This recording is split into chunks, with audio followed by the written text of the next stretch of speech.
magacay waxa la yiraahdaa Astur jaamac cilmi oo dadka shacabka Soomaaliya Astur jinniyo yaqaanaan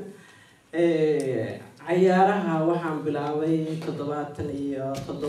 oo aan uga qayb galay Soomaaliya ciyaaraha Olympiga oo lagu qabtay gobolka Georgia ka bacdina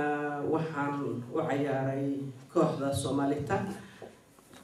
kadibna waxaan u ciyaaray kooxda Jane oo intii dambe ciyaaraha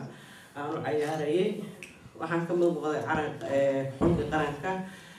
isu diyaarinaya ciyaaraha soonka shanaad ee Afrika taasoo aan ku guuleysanay oo aan qaadnay koobkii soonka shanaad Afrika oo masaarida aan uga badinay